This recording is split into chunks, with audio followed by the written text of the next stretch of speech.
राधे राधे मित्रों। तो मित्रों आप लोग राधा किशन के अपकमिंग एपिसोड में देखेंगे कि मित्रों वीडियो शुरू करने से पहले अगर आप हमारे चैनल पर नए हैं और अगर अभी तक आप लोगों ने हमारे चैनल को सब्सक्राइब नहीं किया है तो चैनल को कर लीजिएगा सब्सक्राइब और बेल आइकन को ऑल पे करके प्रेस कर दीजिएगा, जिससे कि हमारी नई वीडियो का नोटिफिकेशन आपको मिल जाए। तो मित्रों आप लोग देखेंगे कि श्री कृष्ण कहते हैं अब हम सबको बस यही स्मरण रखना है, आज भले ही महादेव ने अपस्मार का दमन किया हो तब भी ये युद्ध अभी समाप्त नहीं हुआ है।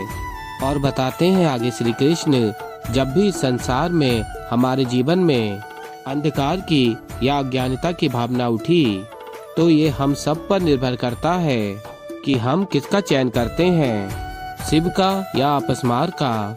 और फिर मित्रों आप लोग आगे देखेंगे कि श्री कृष्ण कहते हैं प्रेम का या अज्ञानता का। नटराज का ये रूप संसार को सदा के लिए यही ज्ञान देता रहेगा। और फिर हाथ जोड़कर श्री कृष्ण कहते हैं नटराज के इस रूप को मेरा सत सत नमन। और फिर आगे आप लोग देखेंगे असुर गुरु शुक्राचार्य कहते हैं नटराज के द्वारा अपस्मार का दमन करके कृष्ण ने मेरी पूर्ण योजना को चौपट कर दिया है। अब राधा को भी स्मरण हो गया है कि कृष्ण उससे कितना प्रेम करता है। और फिर तभी राहु कहता है धैर्य रखिए आचार्य, अभी सब कुछ समाप्त नहीं हुआ। और फिर राहु कहता है केतु सज्ज होना तुम। और फिर तभी असुर गुरु शुक्राचार्य पूछते हैं राहु केतु से अब तुम दोनों क्या करने वाले हो। और फिर केतु बताता अब थोड़े समय की प्रतीक्षा कीजिए आचार्य, आप स्वयं समझ जाएंगे। और फिर आप लोग आगे देखेंगे देवी पार्वती कहती हैं राधा। और फिर राधा कहती हैं क्या हुआ देवी, आप चिंतित लग रही हैं।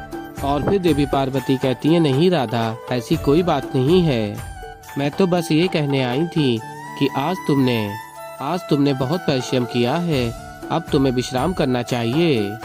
कल प्रातः हमें नवमी की पूजा भी तो आरंभ करनी है।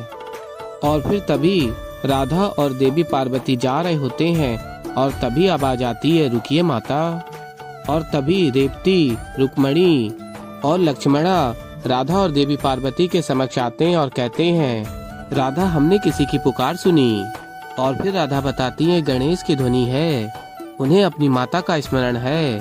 और फिर तभी देवी पार्वती के समक्ष गणेश प्रकट हो जाते हैं और सभी प्रणाम करते हैं। और देवी पार्वती कहती हैं गणेश पुत्र तुमने मुझे कैसे स्मरण किया। और फिर गणेश कहते हैं माता नवरात्रि में आपके चिन्ह और रूपों की पूजा होती है, उसमें एक रूप देवी स्कंद माता का भी है, अर्थात ज्येष्ठ कार्तिक की माता के रूप में पूजा जाता है। सब जानते हैं ये कि ज्येष्ठ कार्तिकेय आपसे कितना प्रेम करते हैं। ये संसार कैसे जानेगा कि मैं अपनी माता से कितना प्रेम करता है और मेरी माता भी मुझसे कितना प्रेम करती हैं। और फिर देवी पार्वती कहती हैं गणेश पुत्र तुमने तो बिल्कुल सही कहा। और फिर कहती हैं ठीक है मैं तुम्हें वरदान देती हूँ कि आज का दिन संसार मुझे तुम्हारी अर्थात गणेश की माँ के रूप में पूजेगा।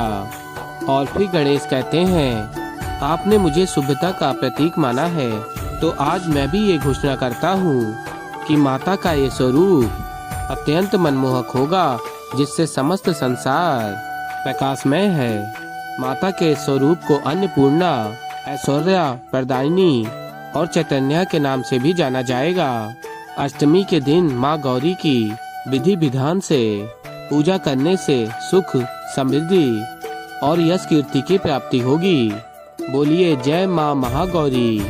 और फिर सभी बोलते हैं जय माँ महागौरी। और फिर देवी पार्वती कहती हैं गणेश अब तो तुम्हारी चिंता मिट गई ना। और फिर गणेश कहते हैं हाँ माता धन्यवाद, अब मैं सुखी होकर निद्रा ले सकता हूँ। और फिर मित्रों आप लोग आगे देखेंगे कि श्री कृष्ण कहते हैं दाऊ हमें शीघ्र अतिशीघ्र महल पहुंचकर सभी को सभा में बुलाना होगा। अपस्मार को परास्त करने के पश्चात महादेव विश्राम अवस्था में होंगे, वो हमारी सहायता नहीं कर पाएंगे। ऐसे में हमें ही शीघ्र अतिशीघ्र राधा और अन्य सभी स्त्रियों को ढूंढना होगा। और फिर बलराम दाऊ कहते हैं महादेव ने अपने नटराज स्वरूप में अपस्मार का दमन कर ही दिया है ना, इसका अर्थ है कि राधा और अन्य सभी स्त्रियों को भी स्मरण हो ही गया होगा कि हम सब उनसे कितना अधिक प्रेम करते हैं। और उन्हें दुखी नहीं देखना चाहते हैं। और फिर श्री कृष्ण कहते हैं, दाऊ अपस्मार की शक्तियाँ सिर्फ निष्क्रिय हुई हैं, पूर्ण रूप से समाप्त नहीं, और इसीलिए सभी स्त्रियों पे अभी भी उसका प्रभाव है। हमें शीघ्र ही उन्हें ढूंढना होगा। सोचिए ना, वो कितनी प्रसन्न होंगी हमें देख के। और फिर बलराम दाऊ कहते हैं, हाँ ये तो तुमने उचित कहा कान्हा, किंतु हम उन्हें ढूंढेंगे कैसे और कहाँ? इससे पूर्व भी तो मैं और शाम मिलकर उन्हें ढूंढने का प्रयास कर चुके हैं, किंतु राहु और केतु ने हमारा मार्ग ही भ्रमित कर दिया था। और फिर आगे आप लोग देखेंगे देवी पार्वती स्मरण करती हैं, मैं चाहती हूँ कि आप मेरे लिए एक दिव्य नृत्य करें, महादेव से कहती हैं। और महादेव ने कहा होता है, तुम्हें प्रसन्न करने के लिए मैं अवश्य नृत्य करूँगा गौरी। और देवी पार्वती स्मृति स्मरण कर रही होती है महादेव के साथ की, और नेत्रों से आंसू निकल रहे होते हैं। और तभी राधा देवी पार्वती के समक्ष पहुँचती हैं और देखती हैं और कहती हैं, देवी क्या हुआ, आपके नेत्रों में आंसू? और फिर देवी पार्वती कहती हैं, राधा मैं जानती हूँ कि मैंने ही ये सुझाव दिया था कि हम स्त्रियों को हमारे लिए एक नए संसार का निर्माण करना चाहिए, जहाँ पुरुष हम तक कभी ना पहुँच पाए और हमें दुख ना दे पाए। परंतु राधा, आज मुझे आभास हो रहा है कि मेरे दुख का कारण महादेव है ही नहीं, उन्होंने तो प्रत्येक प्रयास किया है मैं प्रसन्न रहूं। और फिर राधा कहती हैं, देवी ऐसा प्रतीत हो रहा है कि जैसे आपने मेरे मन की बात सुन ली हो। कृष्ण ने भी मेरी प्रसन्नता के लिए क्या कुछ नहीं किया, और मैं सदैव ये सोचती रही कि कृष्ण ने मुझे कितना दुख दिया है, किंतु ये सत्य नहीं है। उसने सदैव मुझे मनाया है जब मैं उससे रुष्ट रही हूँ, अत्यंत प्रेम से। और कहती आगे देवी राधा, सत्य तो ये है कि मैं कृष्ण से दूर रह के मुझे अत्यंत दुख हो रहा है, प्रत्येक क्षण मुझे कृष्ण का स्मरण है। और देवी पार्वती कहती हैं, मुझे भी महादेव का स्मरण हो रहा है, परंतु अब हम क्या करें? और फिर राधा कहती हैं, देवी आप ही ने मुझसे कहा था ना कि प्रत्येक स्त्री में वो शक्ति है कि वो दुर्गा बन सके, तो हमें अपनी इस भूल को सुधारना होगा। और कहती हैं राधा, अब चाहे जो कुछ भी हो जाए, मैं 10वीं तक इस देवी पूजा में कृष्ण को लाकर रहूंगी। राधा और कृष्ण एक होंगे। और फिर मित्रों आप लोग आगे देखेंगे कि देवी पार्वती कहती हैं, राधा मेरे भी नेत्र तरस गए तुम्हें और कृष्ण को एक साथ देखने के लिए, परंतु कहाँ है कृष्ण? और फिर मित्रों आप लोग आगे देखेंगे कि श्री कृष्ण कहते हैं सभी से, हम सभी पुरुष स्वयं को कितना भी अधिक शक्तिशाली क्यों ना समझ लें, बिना स्त्री के शक्ति के हम कुछ भी नहीं हैं। इसलिए आज हम सभी वचन लेंगे कि जब तक हम हर एक स्त्री को ढूंढ नहीं लेते, हम रुकेंगे नहीं, हम सभी को ढूंढते रहेंगे। और तभी बलराम दाऊ कहते हैं, हम सब तुम्हारे साथ हैं कान्हा। और फिर शाम भी कहता है, हाँ पिताश्री।